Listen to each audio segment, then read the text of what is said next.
Así es que un saludo, pues gracias a todos y todas por su deferencia, por el respeto que han manifestado y que han estado siempre a través de las sesiones virtuales, pues caracterizándose por lo mismo y esperamos pues, que esto siga de esa manera armoniosa.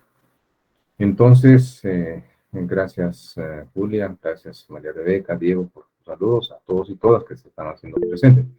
Miriam, pues gracias también.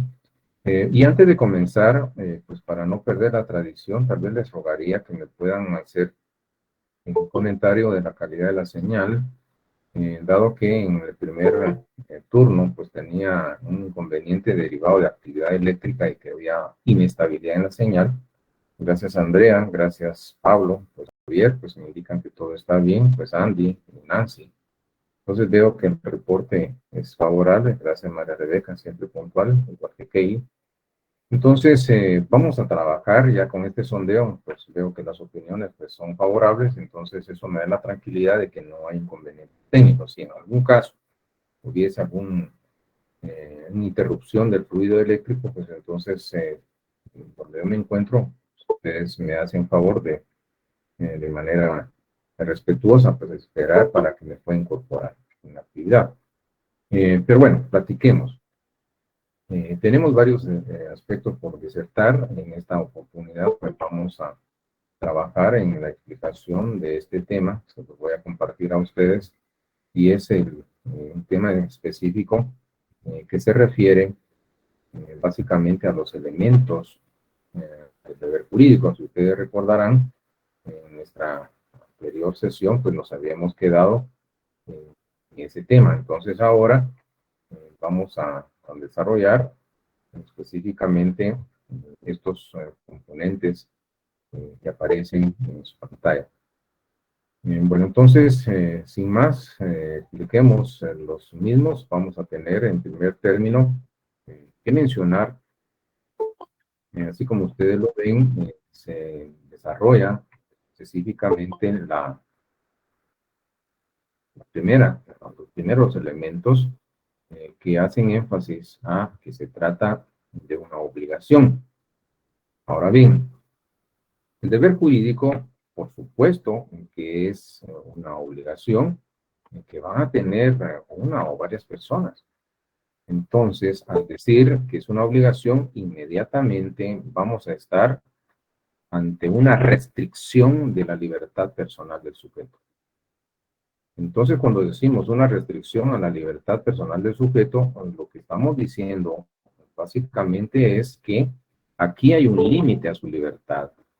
Es un hacer u omitir impuesto. Por lo tanto, es como un freno o es un impulso a su actividad. Es algo que no puede, en un momento dado, el jugador dejar de observar, ya que si lo hace, entonces será sujeto a una sanción. Por eso es que se menciona de que el deber jurídico, en primer lugar, es una obligación.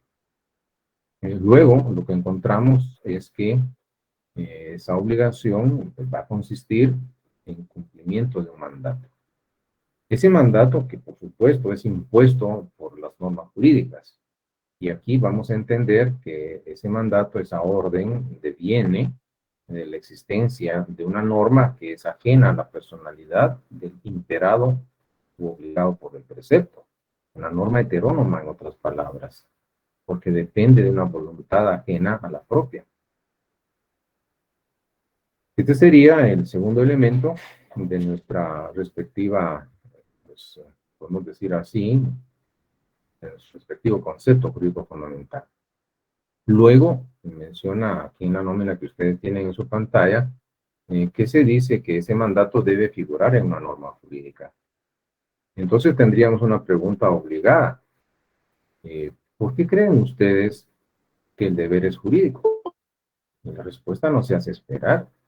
Esto obedece a que tiene ese carácter, hablemos de jurídico, puesto que hay definitivamente una norma. Estas normas jurídicas que son impuestas a la colectividad. Entonces, hemos visto de alguna manera de que estas determinan el carácter jurídico de ese deber. Entonces habría una pregunta obligada que podríamos nosotros hacer o realizar.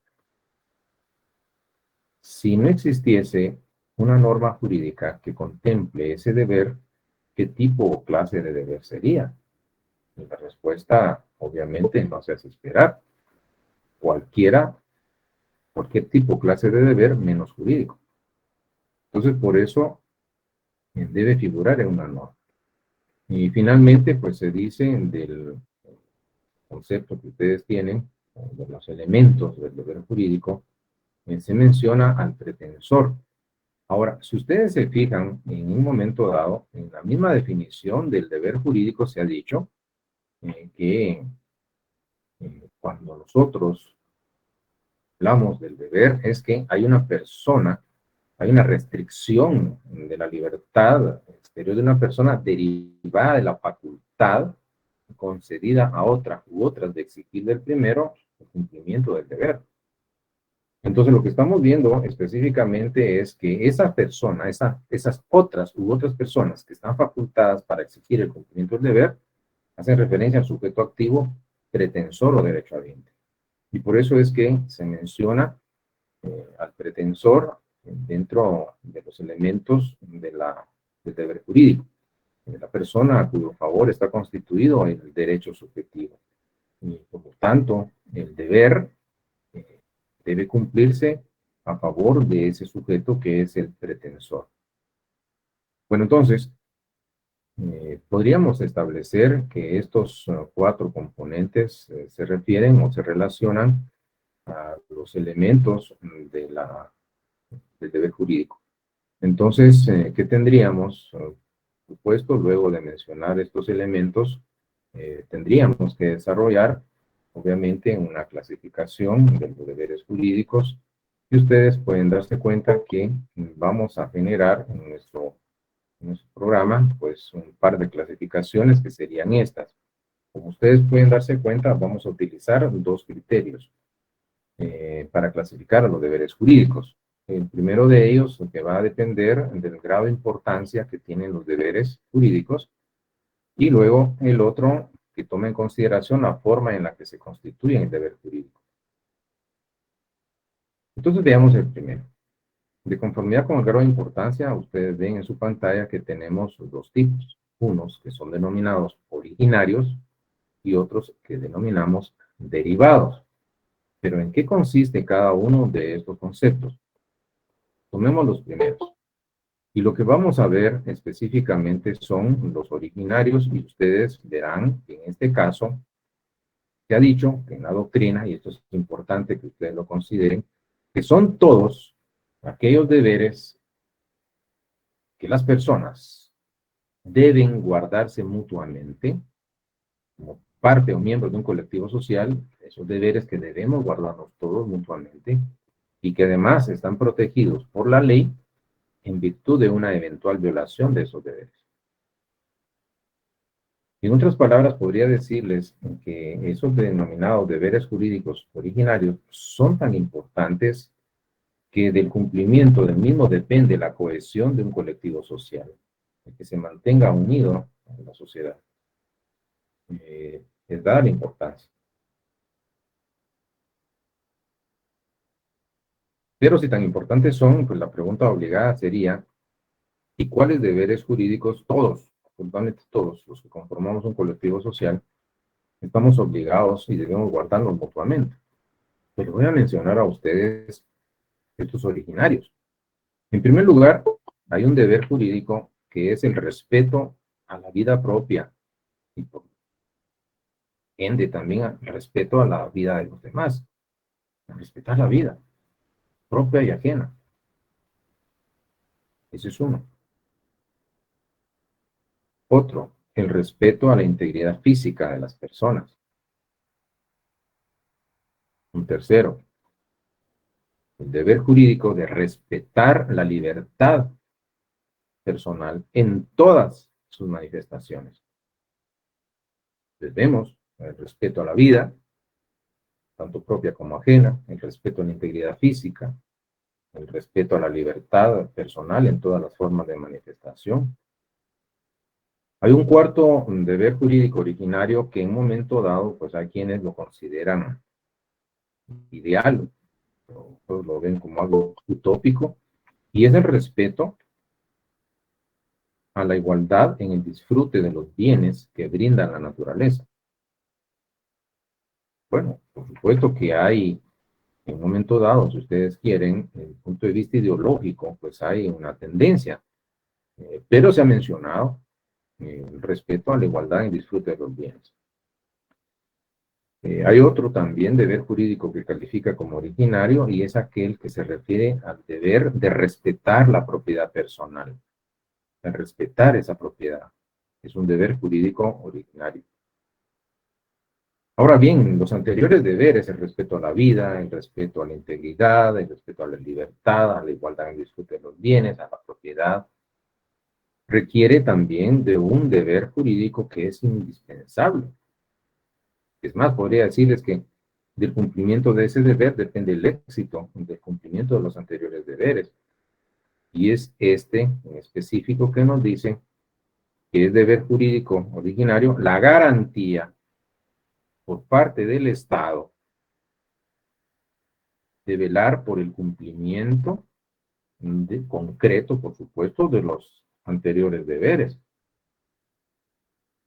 Y es que respetar la vida en integridad, igualdad, etcétera, etcétera, sería tan solo una ilusión si no existiese un deber, una obligación por parte del Estado de ser el garante en cuanto a velar por el cumplimiento de esos deberes. Porque imaginémonos nosotros un Estado donde no se respete la vida, no se respeta la integridad, no se respeta la libertad, no se respeta la igualdad en el disfrute, no se respeta la propiedad, en donde el Estado no cumple. Bueno, hay una coincidencia que me vino a la mente un país en este momento, pero imagínense ustedes, sería un fracaso y podríamos hablar de un Estado fallido. Pero bueno, entonces por eso es que se ha dicho que estos denominados deberes jurídicos originarios son tan importantes que del cumplimiento de los mismos pues, va a depender que se mantenga básicamente la cohesión de ese colectivo social. Pero también ustedes ven en su pantalla pues que tenemos otros deberes jurídicos que junto con los originarios aparecen los derivados por su grado de importancia. ¿Pero en qué consisten los derivados? Se ha dicho que son todos aquellos deberes jurídicos que van a tender a la realización particularizada de los anteriores deberes.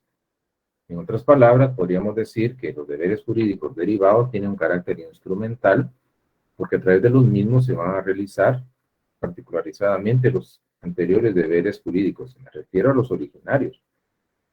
Por supuesto, que podemos pensar que el deber jurídico que tiene el padre de familia, pues de prestar alimentos a sus hijos, de alimentar a sus hijos, es una forma específica de respetar la vida del alimentista. Ese sería uno. Por supuesto, ustedes saben que puede existir en un momento dado otro deber jurídico derivado, y en este aspecto sería el deber jurídico, la obligación de inscribir a un hijo en el Registro Nacional de las Personas, registrar ese nacimiento. Entonces, una forma del deber de respetar la seguridad del propio hijo. Imagínense ustedes un niño o una niña que no inscribieron sus padres porque no cumplieron con ese deber de inscribir su nacimiento en el Registro Nacional de las Personas. Otro deber jurídico que califica como derivado, pues sería cuando ustedes adquieren o compran un bien inmueble, por ejemplo, el deber de inscribir los bienes ante el Registro General de la Propiedad. Cumplir con ese deber es una forma específica de garantizar la seguridad de los bienes, de que respetar la propiedad. Y así nosotros podríamos mencionar que en el caso de los denominados deberes jurídicos originarios, pues tienen un carácter instrumental, por lo tanto, sería de difícil enumeración cada uno de los denominados deberes jurídicos derivados. Pero luego, pues ahí tenemos en nuestra pantalla, pues otra clasificación de los deberes jurídicos que toma en cuenta la forma de la constitución del deber. En otras palabras, se está refiriendo a la manera en la que surgió el deber jurídico. Y es así como tenemos dos. Y ustedes, por supuesto, por puro sentido común, vamos a establecer que están deberes jurídicos que son por voluntad propia y otros deberes jurídicos que surgen por voluntad de la ley. ¿Y en qué consisten los primeros? Yo les preguntaría a ustedes, ¿ustedes tienen alguna deuda en algún banco? Y mensualmente, claro, no van a abrir el micrófono, tan solo mentalmente respondan. ¿Tienen su tarjeta de crédito? ¿Pagan mensualmente ustedes la deuda? ¿Tienen su servicio telefónico, celular, telefonía móvil? ¿Pagan puntualmente su servicio? Por otro lado, pues estamos viendo que alguno de ustedes alquila la casa o si alguien la compró a plazo, si la está pagando. Y las respuestas van a ir sí, sí, sí. Y la pregunta es esta, ¿y por qué adquirieron ese deber jurídico?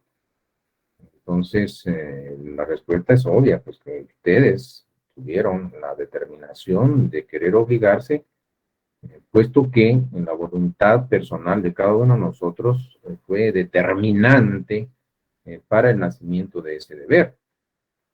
Y por eso son deberes que surgen por voluntad propia. Entonces, estos en un momento dado son, por su forma de constitución, en deberes en donde la voluntad personal del sujeto que se obliga es determinante para el cumplimiento del deber.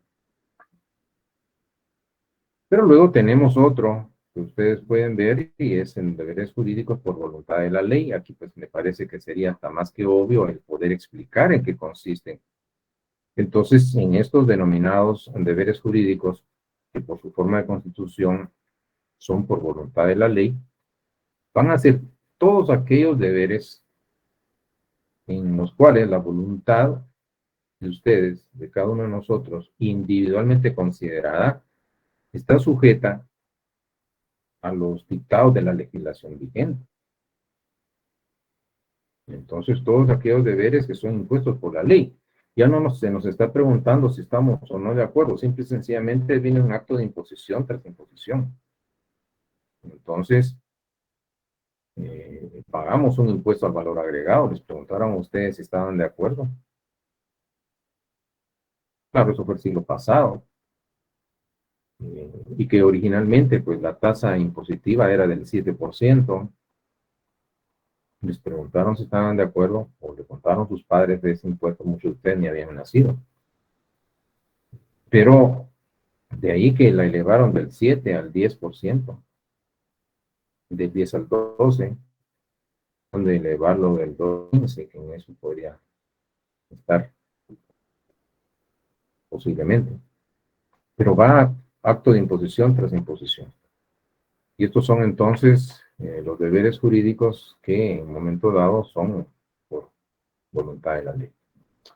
Bueno, entonces, ¿qué tenemos acá? Esto sería entonces lo que tendría que platicarles del deber jurídico.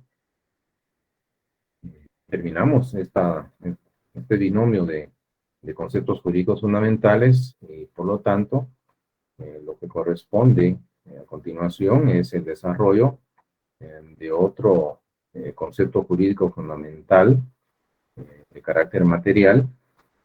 Vamos a platicar seguidamente del concepto de la relación jurídica y que en este caso pues estaríamos viendo en nuestro contenido programático que en el orden pues, nos corresponde el desarrollo del siguiente tema. Se los presento a ustedes a continuación y es el que hace alusión a este concepto jurídico fundamental como lo es la relación jurídica. Pues entonces platiquemos brevemente de este tema.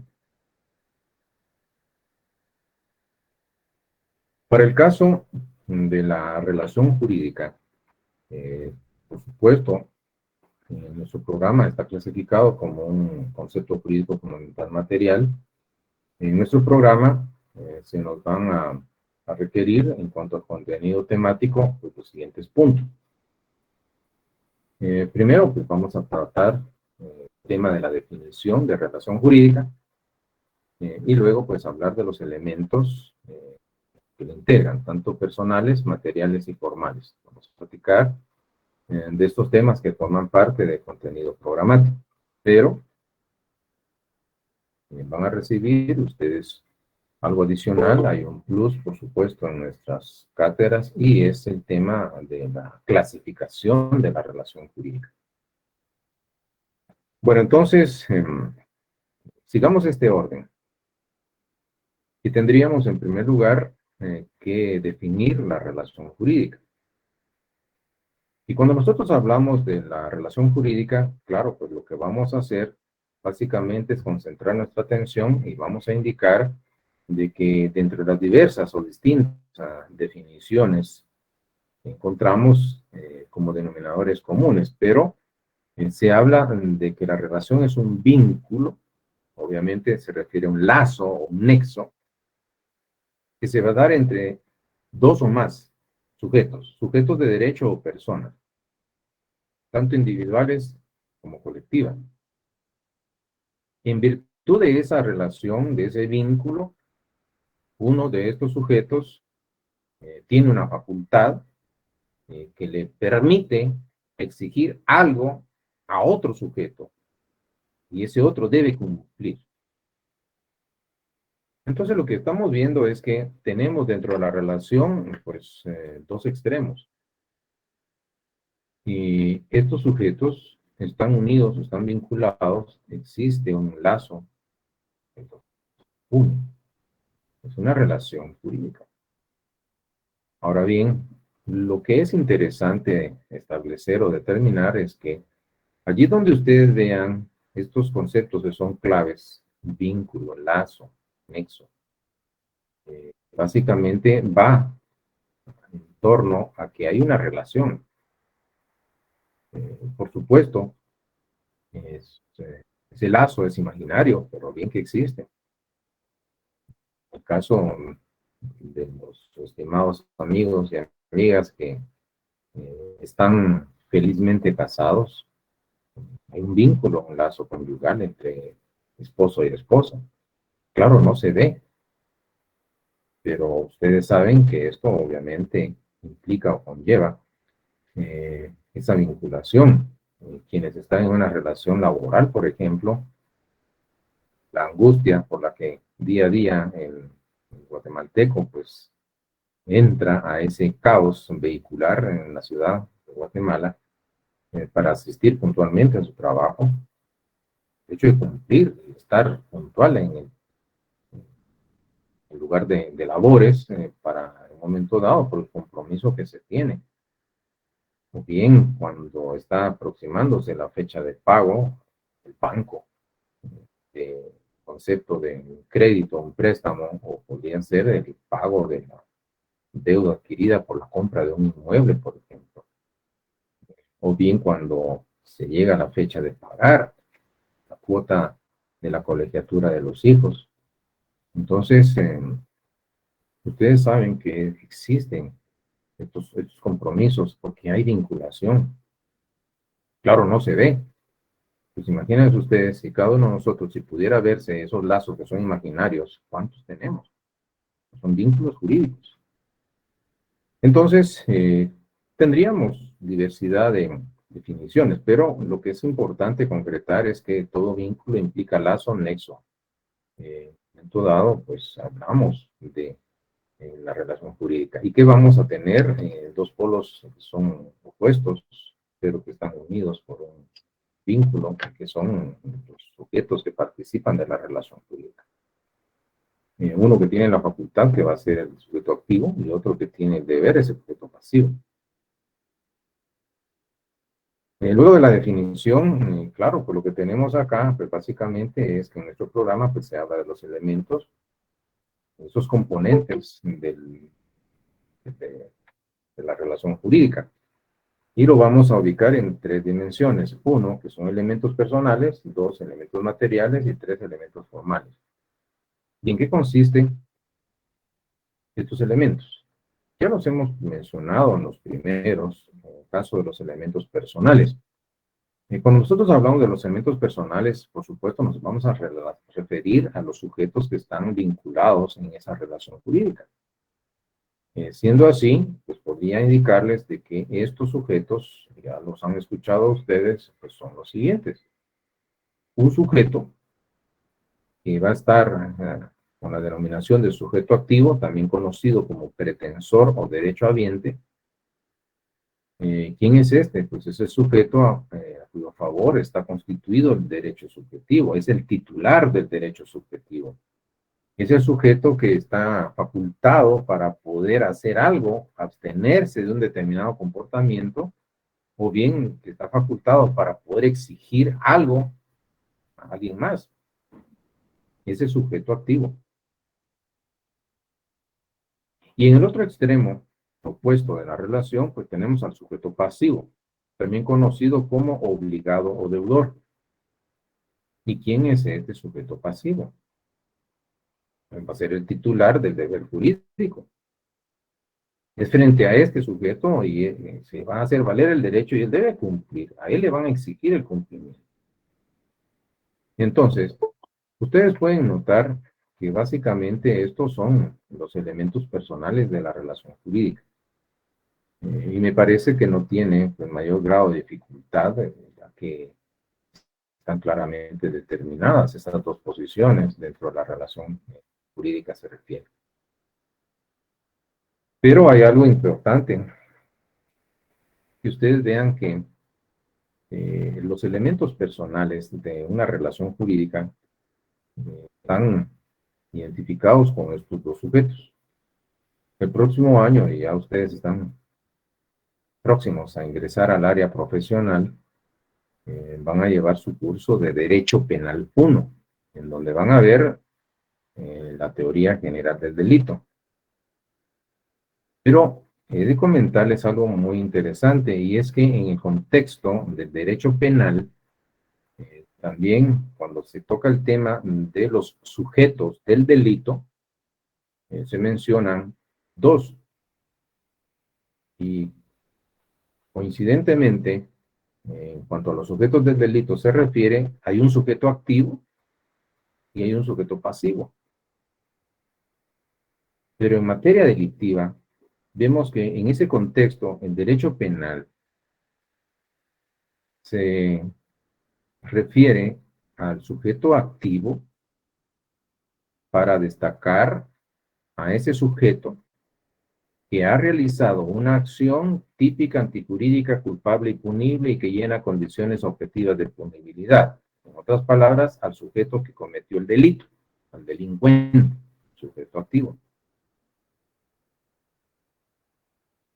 Y por supuesto, frente a él, el sujeto pasivo, que en este caso, el sujeto pasivo del delito va a ser la víctima, va a ser el ofendido, va a ser la persona sobre la cual el delincuente, como sujeto activo, realizó esa acción delictiva.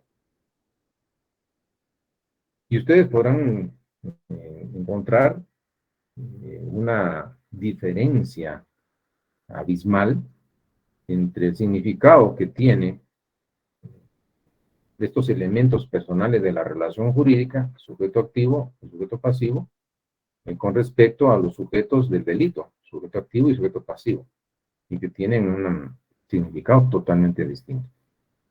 ¿Por qué les platico esto? Para que ustedes puedan ir perfilando estas diferencias y que no se vayan a confundir con los elementos personales de la relación jurídica como concepto jurídico fundamental, y que son estos dos. El sujeto activo es el titular del derecho subjetivo y el sujeto pasivo es el titular del deber jurídico. No lo vayan a confundir con el sujeto activo del delito, que es el delincuente, y el sujeto pasivo del delito, que es el ofendido o víctima. Estamos en esto claros y, por supuesto, ya han visto ustedes esa diferencia. Bueno, entonces, retomemos. Ya tendríamos supuestamente superada esta primera parte que se refiere a este elemento personal de la relación jurídica. Y creo que no se les va a olvidar a ustedes en qué consiste en cada uno de estos sujetos. Pero tenemos otros elementos y, por supuesto, encontramos los denominados elementos materiales de la relación jurídica. Y como ustedes pueden darse cuenta, aparecen dos: el hecho condicionante y el objeto del derecho. En este último ubicamos la pretensión y la prestación. Bueno, platiquemos. ¿Qué encontramos en el primero de los elementos materiales de la relación jurídica, conocido como hecho condicionante?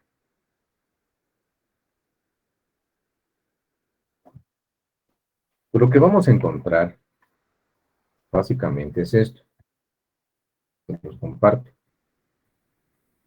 Ese denominado hecho condicionante es simple y sencillamente un hecho jurídico o un acto jurídico, a través del cual se realizó, materializó, concretizó un supuesto jurídico. ¿En qué consiste un hecho jurídico y en qué consiste un acto jurídico? Ya lo habíamos explicado, y fue parte de la temática anterior, un punto específico en nuestro programa, que se refiere a los medios de realización de los supuestos. Entonces, como ustedes pueden darse cuenta, aquí hay un adjetivo que se le agrega al hecho y es condicionante. La pregunta obligada es, ¿por qué es condicionante? Simple y sencillamente es condicionante porque de la realización del mismo depende o se condiciona el surgimiento de la relación jurídica. En otras palabras, sería, si se realiza el hecho condicionante, va a surgir la relación jurídica. Si no se realiza el hecho condicionante, no surge la relación jurídica. Por eso es que condiciona el surgimiento. Y ustedes ya conocen que los supuestos jurídicos normativos están en abstracto, se requiere un hecho jurídico o un acto jurídico para realizarlos. Y en el momento en que se realiza esa hipótesis normativa, surgen necesariamente las consecuencias jurídicas. Y es junto con ellas que surge la relación jurídica. Por lo tanto, ¿en qué momento creen ustedes que un vendedor queda relacionado jurídicamente con el comprador y viceversa? En el momento en que realizan un acto jurídico bilateral como es el contrato, un contrato de compraventa. Es un contrato típico y es un contrato traslativo de derechos, en este caso de dominio, en este caso de propiedad. Es relativo de dominio, la compraventa. ¿En qué momento queda relacionado jurídicamente el patrono con el trabajador? En el momento en que celebran un contrato individual de trabajo. ¿En qué momento quedan ustedes vinculados jurídicamente con el banco? Cuando celebra un contrato de mutuo préstamo. ¿En qué momento quedaron jurídicamente vinculados con el esposo o la esposa? En el momento en que contrajeron matrimonio. Realizaron, en algunos casos, un acto jurídico, en otros son hechos jurídicos. Pues bien, entonces está condicionado el surgimiento de la relación jurídica a la realización de ese acto jurídico o hecho jurídico, por medio del cual se realiza el supuesto jurídico y van a surgir las consecuencias. Y en ese momento surge la relación jurídica. Ese es uno. Otro aspecto importante por platicarles, porque tengo alumnos que tienen una, dos o tres profesiones universitarias. Y por si hay algún contador público de auditor o algún perito contador ya en plano de diversificado, ustedes podrán recordar de que existen, y esto es en materia tributaria, los denominados hechos generadores, en el caso de los impuestos. Si una persona, su actividad, por ejemplo, comercial, se dedica a la importación de vehículos, de insumos o de bienes, entonces va a tener que pagar un impuesto de importación. Si alguien en un momento dado es propietario o poseedor de un bien inmueble, pues va a tener que pagar un impuesto único sobre inmuebles, el famoso UCI. O simplemente cuando nosotros vamos y compramos un televisor, pagamos el impuesto al valor agregado. Entonces quiero que noten algo interesante y es que el surgimiento de ese impuesto al valor agregado, de ese impuesto único sobre inmuebles, de ese impuesto de importación, va a estar condicionado a que se realice el hecho generador que en materia tributaria está gravando, que no es ni más ni menos que el sujeto, que en este caso realiza el hecho generador y va a ser el contribuyente. Y en ese momento de realizar el hecho generador se va a vincular jurídicamente con el fisco. Ven ustedes esa relación jurídica tributaria entre el contribuyente y la SAT. Es una relación jurídica tributaria que surgió derivado de que se dio un hecho generador de ese impuesto, por ejemplo. ¿Y esto qué significa? Que en materia tributaria fiscal, lo que se refiere al hecho generador, pues en materia de teoría general del derecho, no es ni más ni menos que el denominado hecho condicionante. Es un hecho, un acto jurídico como medio de realización de un supuesto. Y este es el tipo de situaciones que en un momento dado se hace necesario aclarar y que vean ustedes que siempre va a estar presente esa temática de los conceptos jurídicos fundamentales en diversas áreas o dimensiones del fenómeno jurídico. Pero continuamos. Luego de este primer elemento material de la relación jurídica, pues tenemos este otro que se refiere al objeto del derecho. Aquí debemos realizar una breve explicación porque no debe confundirse el objeto del derecho como elemento material de la relación jurídica con el objeto del derecho como concepto jurídico fundamental. ¿Recuerdan ustedes que hace algunas clases atrás platicábamos del objeto del derecho, objeto de derecho en singular, o bien en plural, objetos del derecho, o bien objetos de derecho? Y como concepto jurídico fundamental, decíamos que el objeto del derecho iba a estar representado por personas, hechos, actos, bienes, creaciones del espíritu humano, eh, que son susceptibles de protección o tutela jurídica, o bien aquellas potenciales materias de regulación jurídica, que básicamente el objeto del derecho como concepto jurídico fundamental se decía que van a estar determinados por estos campos de protección de tutela de la norma jurídica. Áreas que en la actualidad están protegidas o tuteladas, esto es, amparadas por la ley, y otras que a futuro, que puede ser corto, mediano o largo, pues van a ser objeto de regulación jurídica, pues son campos de proyección de ese influjo de la tutela jurídica, objeto del derecho como concepto jurídico fundamental. Pero si ustedes se dan cuenta acá en el tema de los elementos materiales de la relación jurídica, pues tenemos el objeto del derecho, que va a tener un significado totalmente distinto y va a haber una reducción en cuanto al ámbito del este elemento material de la relación jurídica, que se reduce a la pretensión y a la prestación como objetos del derecho, elementos materiales de la relación jurídica. ¿Pero en qué consiste la pretensión y la prestación? Pues vamos a establecer, en primer lugar, un ejemplo. Vamos a partir y vamos a dar la explicación de una manera inductiva. Imagínense que Juan y Pedro celebran un contrato individual de trabajo. Juan va a ser el patrono y Pedro va a ser el trabajador. Bueno, en este caso, ellos están jurídicamente relacionados, sí, desde el punto de vista laboral. Pero resulta de que Pedro, luego de un tiempo, pues le exige o le reclama a su patrón que le pague, ya le debe 3 meses de sueldo o salario. 3 meses. Pongamos más. Aparte de esto, le debe 200 horas extras. 200 horas extras. Y pongamos más.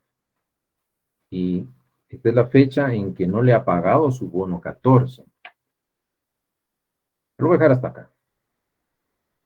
Entonces resulta de que Pedro, como requiere, hace valer su derecho subjetivo ante el patrono, que es Juan, y le requiere el pago de estos conceptos antes mencionados. ¿Y qué es lo que resulta? Pues la reacción de Juan es despedirlo.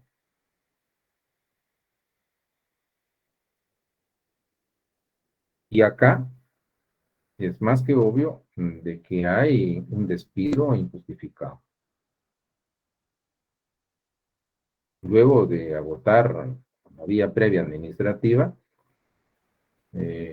no quiere pagar el patrono, entonces Pedro se ve en la necesidad de acudir a los tribunales de justicia, en este caso, pues juzgados de orden laboral, juzgados de trabajo, y demanda a Juan como su patrón.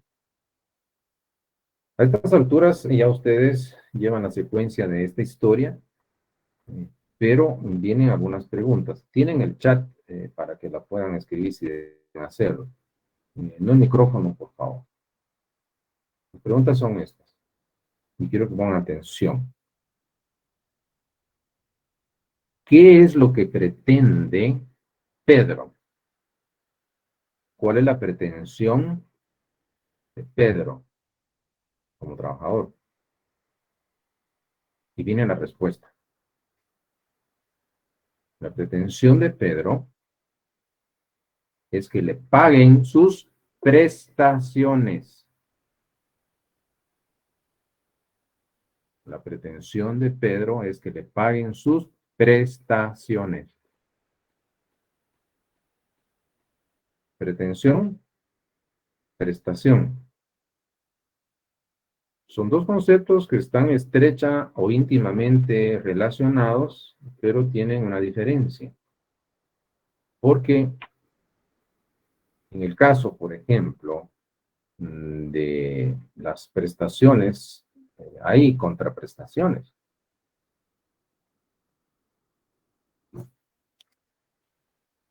Cuando compré este bien,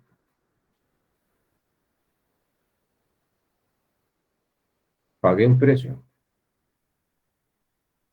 una prestación que recibió el vendedor, y la contraprestación es que yo recibí a cambio del precio esto. Y obviamente, claro, en caso de la compraventa, pues es un contrato oneroso. Y verán ustedes que hay otros contratos en donde no hay contraprestaciones, como podrían ser en un contrato de donación, que son a título gratuito, pero ese tema lo van a ver ustedes posteriormente. Pero vemos que en un momento dado la pretensión es sinónimo de solicitación. Esta pretensión implica entonces la intencionalidad del sujeto encaminada o dirigida a la obtención de algo. Y ese algo que se pretende obtener es la prestación. Porque la prestación, cuando ustedes vean el derecho de obligaciones, se constituye en contenido y es el objeto de las obligaciones. ¿Y en qué consiste la prestación? Consiste en un dar o entregar, en un hacer u omitir. Entonces, algo que alguien recibe o debe recibir de otra persona. Y aquí, pues, en la presentación se menciona en virtud de un contrato, una obligación legal. De esta manera, estamos viendo entonces que se da este componente, elemento material de la relación jurídica, que es conocido como el objeto del derecho, que se reduce a la pretensión y a la prestación, a la intencionalidad dirigida a la obtención de algo. Y es un significado o acepción muy distinta del objeto del derecho como concepto jurídico fundamental.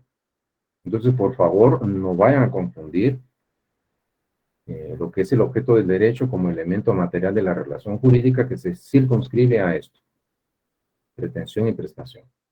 No lo confundan con el objeto del derecho como concepto jurídico fundamental. Bueno, entonces continuamos platicando en esta tarde. Estos serían los elementos. Y lo que significa de que hay un tercer elemento que se menciona en nuestro programa y es este, el elemento formal de la relación jurídica. Siguen las preguntas.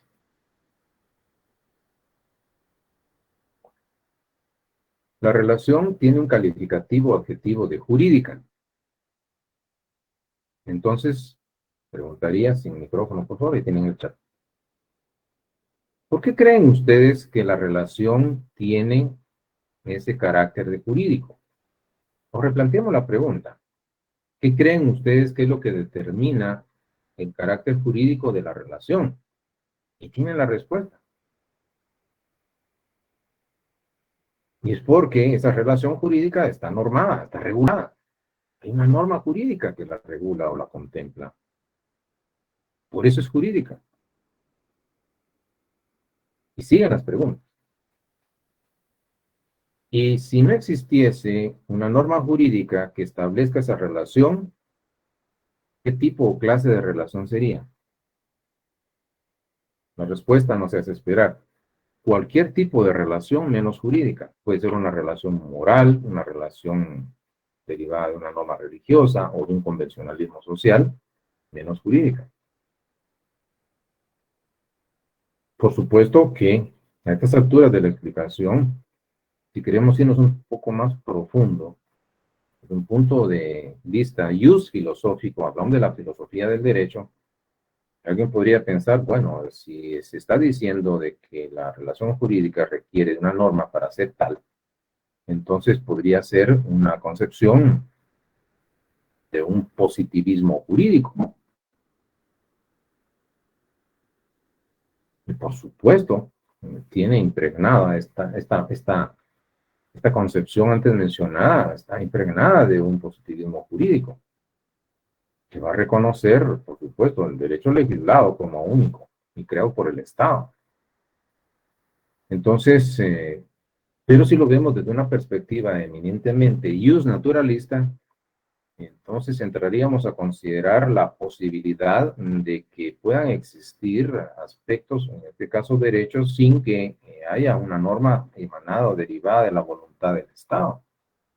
Y se habla de derechos naturales, que inclusive se ha mencionado que son inherentes al ser humano y por lo tanto son anteriores al surgimiento mismo del Estado y del derecho.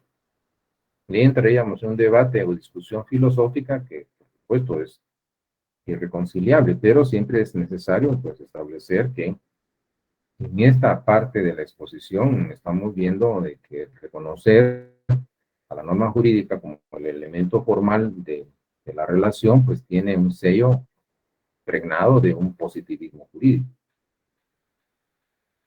Bueno, entonces establezcamos ese punto, porque por supuesto se puede discutir si se requiere o no la existencia de una norma para que se reconozca la existencia del derecho. Pero son aspectos que vale la pena reflexionarnos porque están siempre a la orden del día y ustedes van a encontrar diversos temas. Si por supuesto les interesa estudiar en profundidad el derecho, que es lo que yo pretendo que hagan ustedes, y es para que vean de que no hay verdades absolutas, pues es discutible esta situación. Pero acá dejemos en claro de que se dice que es la norma jurídica el elemento formal de la relación jurídica. ¿Y qué tendríamos acá? Pues hasta aquí, supuestamente, el programa, lo que se requiere o se nos pide como contenido temático. Pero viene un plus con ustedes y sería este. Y es el tema de las clases de relación jurídica, y que si bien es cierto, no están en nuestro programa, porque solo se pide definición y los elementos, pero vamos a platicar porque considero importante que ustedes lo conozcan. Las clases de relación jurídica, y para ello, pues vamos a tomar como apoyo el criterio de un jurista y, por supuesto, mártir de nuestra casa de estudios, como lo fue el licenciado Santiago López Aguilar. Él en la bibliografía oficial del programa aparecen obra, Introducción a Estudio del Derecho, tomo 2. Este jurista pues toma un criterio interesante porque nos explica que a nivel doctrinario suele hacerse una diferenciación entre dos clases o tipos de relaciones jurídicas. Unas que son denominadas relaciones jurídicas sustantivas y otras que son denominadas relación jurídica afectiva o procesal. Entonces, ¿en qué consiste en cada una de estas clases o dimensiones de relación jurídica? Pues vamos a establecer o determinar, en primer lugar, les voy a plantear un par de casos.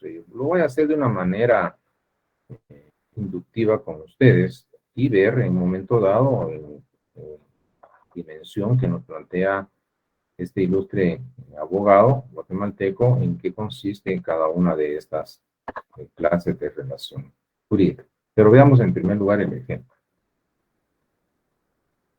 Supongamos que hay un contrato de arrendamiento de bien inmueble entre Juan, que es propietario de un bien inmueble, y Pedro.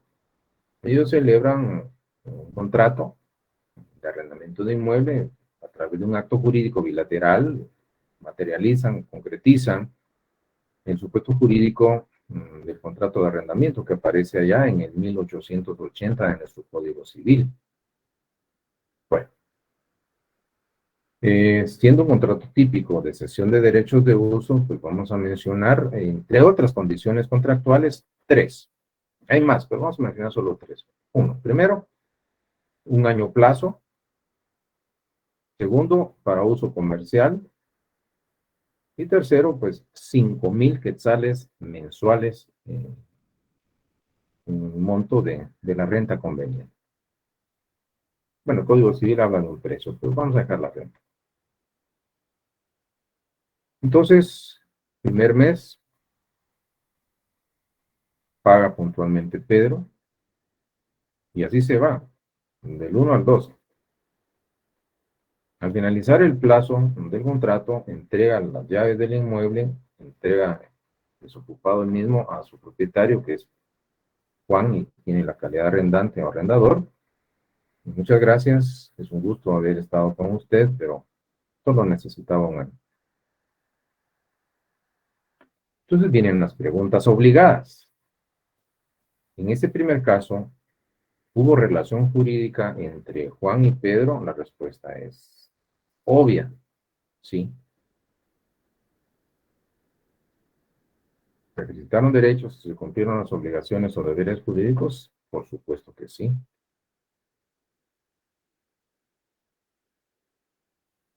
¿Hubo conflicto o contienda entre Juan y Pedro? No. No relación armónica. ¿Hubo relación jurídica? Claro. Pero cambiemos la historia. El mismo contrato, los mismos protagonistas, las mismas condiciones. El primer mes lo pagó Pedro, pero el segundo mes ya no pagó. Tercer mes y tampoco lo ha pagado. Cuarto, incumplimiento también. Ahora resulta esta pregunta. ¿Están ellos jurídicamente vinculados o relacionados? Sí. Entonces Juan, dado que está proscrita o prohibida la justicia por mano propia, debe, ya que ha hablado de 1,000 maneras con Pedro, no hay manera que le pague y tampoco desocupa. Entonces Juan se ve en la necesidad de accionar, esto es, ejercitar o hacer valer un derecho subjetivo público de acción ante un órgano jurisdiccional, en este caso, pues un órgano dotado de jurisdicción. La jurisdicción, como lo vamos a explicar, que proviene de vocablos latinos, jurisdictio, algunos hablan de jus dicere, pues básicamente significa dictar o decir lo que es conforme a derecho. Y la jurisdicción como una facultad de carácter público y técnico, de la cual están investidas ciertos órganos del Estado, órganos jurisdiccionales, para aplicar el ordenamiento jurídico a casos concretos que han sido sometidos a su conocimiento. Entonces, resulta que Juan, él, para hacer valer su derecho, dado que no cumple con su deber jurídico del inquilino, pues lo demanda en un tribunal. Y obviamente, aquí va a intervenir alguien más. ¿Y quién es ese alguien más que interviene? Pues es el juez. ¿Y por qué se llegó a ese extremo? Derivado del incumplimiento de ese deber jurídico originario, que tiene el carácter de primario, el deber que originalmente estaba obligado a cumplir el arrendatario, pero no lo cumplió. Entonces se llegó a esta situación. Pero esa relación armoniosa se perdió. ¿Entienden esto? Hay conflicto, hay contienda entre estos dos sujetos, entre Juan y Pedro. Aquí ya se perdió la armonía y hay conflicto. Bueno, en el primer caso, pues nos menciona el profesor Santiago López Aguilar, estamos en presencia de una relación jurídica sustantiva. Y en este segundo, pues la relación jurídica adquiere el carácter de adjetiva o procesal. ¿Y cuáles son las diferencias que hay? Pues entonces ya podemos pasar a esta diapositiva y vamos a mencionar específicamente en la relación jurídica sustantiva que, como ustedes pueden darse cuenta, esta relación se ha dado en lo que algunos autores han denominado, entre comillas, fase normal del derecho. Y esa denominada fase normal del derecho, ¿en qué consiste? Ahí lo vemos. Es una fase que se da, se suscita, surge en esa vinculación, en esa relación intersubjetiva entre el sujeto activo y el sujeto pasivo, que tiene como una nota muy característica la ausencia de litis. Y esta palabra litis, un término derivado de la palabra litigio, implica enfrentamiento, disputa o discusión. Pero como hay ausencia de litis, pues no hay enfrentamiento, no hay disputa, no hay discusión. Y en este primer ejemplo que yo les planteé, del 1 al 12 mes, pues se pagó, cumplió, entregó el inmueble y hasta luego. Se extinguió la relación jurídica, por supuesto. Hubo relación jurídica, claro, pero esta fue sustantiva, caracterizada porque no hubo litis, ausencia de litis, no hubo enfrentamiento, no hubo disputa, no hubo discusión. Esos derechos subjetivos se hicieron valer voluntariamente y los deberes jurídicos también se cumplieron voluntariamente, sin conflicto, sin contienda. Pero hubo relación jurídica, por supuesto que la hubo y califica como relación jurídica sustantiva. Pareciera ser de que en contraposición a este término fase normal del derecho, que se caracteriza por esto, algunos podrían pensar, entonces si existe una fase normal, existirá una fase anormal del derecho, pues hasta ahí ya no llegan los autores, ya no denominan fase anormal del derecho, pero sí dicen que hay una fase normal, que es aquella en donde los derechos subjetivos se ejercitan voluntariamente y los deberes jurídicos se cumplen voluntariamente. En el segundo ejemplo,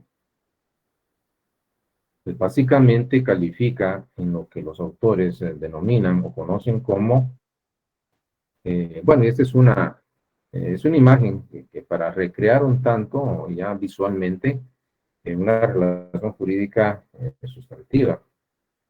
Ustedes pueden ver dos sujetos relacionados jurídicamente, pero en un ambiente de armonía, sin conflictos, sin contienda. Y frente a este tipo de relación jurídica que Santiago López Aguilar denomina sustantiva, pues vamos a tener la siguiente, y es la que les había platicado, la relación jurídica adjetiva o procesal. ¿Y qué tenemos acá? Entonces, ¿y por qué se llegó a este extremo? Pues eso se debió al incumplimiento del deber jurídico. ¿Qué deber? El que originalmente debía cumplir el sujeto pasivo de esa relación jurídica, pero no lo cumplió. Por ese motivo o razón es que el sujeto activo, el titular del derecho subjetivo, tuvo que accionar. En otras palabras, tuvo que ejercitar el derecho de acción, promover ante los órganos jurisdiccionales y solicitar formalmente la iniciación de un proceso en contra del sujeto pasivo, del obligado del deudor. Y es acá en donde ustedes pueden ver que se está involucrando a un órgano investido de jurisdicción. En este caso hablemos de un juez. Y este juez va a participar en esa relación jurídica, por supuesto. Y va a velar porque se cumplan dentro del debido proceso garantías. Y es ante él en donde deben, tanto el actor o demandante como el demandado, pues deben acreditar o comprobar sus argumentos. Por lo tanto, vemos que en la relación denominada adjetiva o procesal, tiene como una característica la presencia de litis. ¿Por qué? Porque existe ya controversia, y hay conflicto, y hay pleito entre el sujeto activo y el sujeto pasivo de dicha relación. Ahora, si en la imagen que nosotros teníamos de la relación adjetiva, sustantiva, era esta, en la sustantiva o procesal, pues la imagen que les presento, bueno, que no se les olvide, esta es sustantiva, pero vean cómo nos queda la adjetiva. Se dan ustedes cuenta que entonces acá, claro, no van a pensar que se van a lidiar a golpes dentro de un proceso, pero creo que la imagen es representativa de la idea central, el conflicto, la contienda. Y ahí está el juez como un garante. Esto caracteriza entonces a este concepto jurídico fundamental, hablamos de la relación jurídica, y que serían específicamente las clases de relación jurídica que Santiago López Aguilar nos propone. Y aunque en nuestro programa no se menciona la clasificación, parece muy necesario que ustedes comprendan esos conceptos. ¿Y qué tendríamos por acá, mis estimados amigos y amigas? Pues decirles que hay tantos temas por platicar, pero con esto estaríamos terminando el concepto de la relación jurídica, en este caso, un concepto jurídico fundamental material. Para, por supuesto, en la próxima sesión, pues vamos a disertar, vamos a platicar específicamente de 4 conceptos, que en este caso, pues serían, por supuesto, los conceptos jurídicos de petición, acción, pretensión y proceso. En aras de tiempo, pues por supuesto se requiere un detenimiento en estos temas. Entonces, ¿qué tendríamos por acá? Es lo que tenía por platicarles.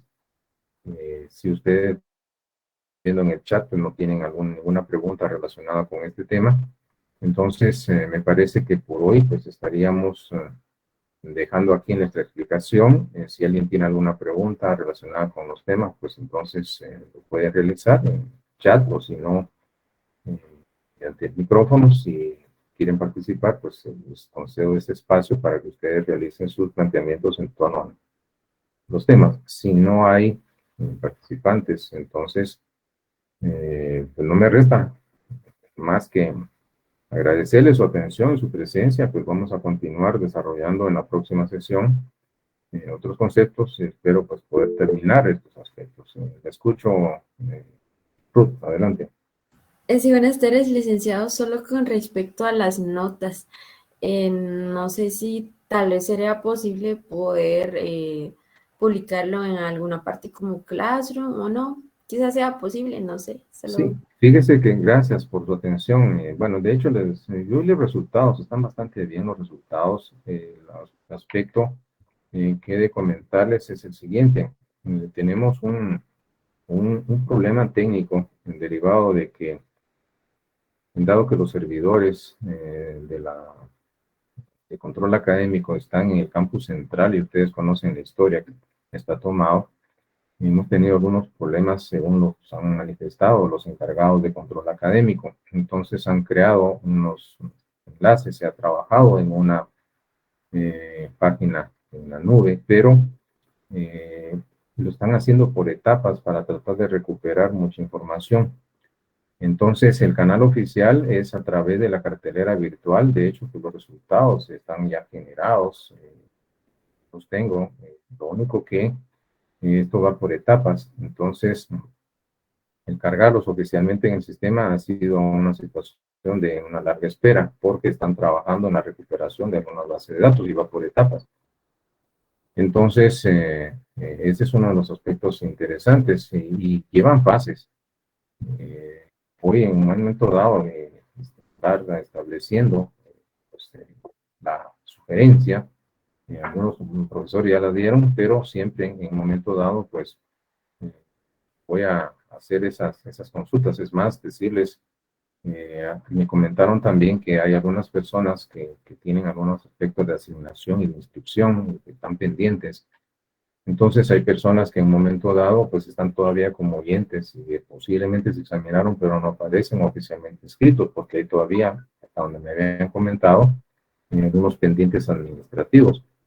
Al final, sí, en un momento, claro, pues por supuesto voy a considerar esa situación. He estado haciendo las consultas respectivas a control académico, pero porque es el canal oficial de publicación de notas para las personas que oficialmente están inscritas en nuestra facultad.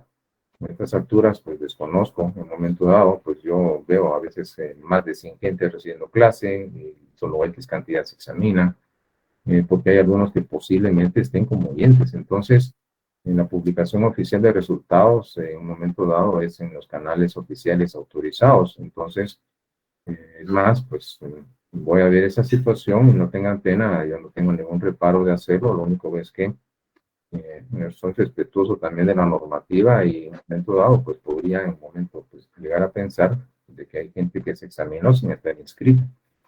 Y no sé si los aceptaron o no, y este tipo de cuestiones que realmente escapan a mi competencia.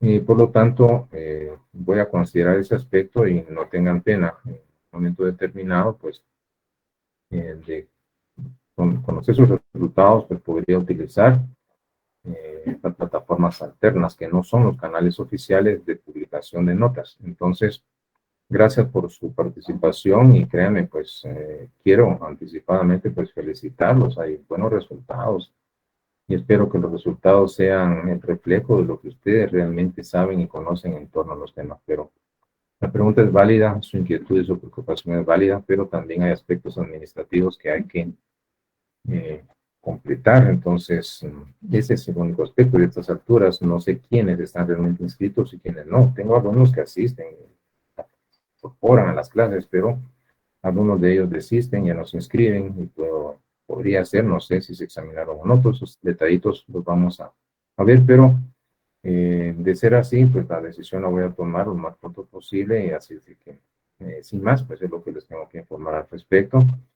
Entiendo su inquietud y créanme, pues esto nunca debió haberse dado. El hecho de tener esos aspectos ya llevamos bastante tiempo en cuanto a lo técnico, entonces es por servidores que están en el interior del campus central. Es la única situación que tenía que comentarles, ¿verdad? Independientemente, pues los motivos que generaron esto, no se está cuestionando esto, solo es una cuestión técnica que se está dando y es por ese motivo que estoy a la espera. Están haciéndolo por etapas, por fases.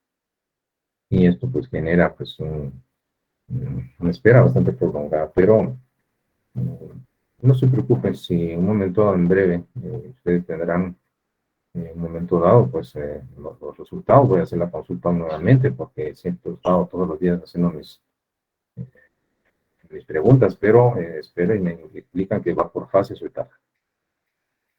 No sé si hay algo más, mis estimados amigos o amigas, pero los felicito, pues salieron muy bien, claro, estudiaron, espero que sea reflejo. Hay excepciones, por supuesto, como en todo, pero ustedes que están conscientes y están presentes siempre en sus clases virtuales, pues y que tienen el deseo pues, de participar participar, pues asistir a clases, pero yo creo que no va a tener ningún inconveniente. Así es que, sin más, si no hay otra pregunta, pues les deseo éxitos. Nos vemos en la próxima. Y espero pues poderles compartir ya como debe ser los resultados oficiales, que por supuesto ya los tengo, pero voy a hacer la consulta respectiva y si es factible, pues esperar que en este fin de semana o en horas puedan obtener ustedes sus resultados. Sin más, pues no me resta más que agradecerles su atención, les deseo éxitos y nos vemos en la próxima. Feliz tarde a todos y a todas.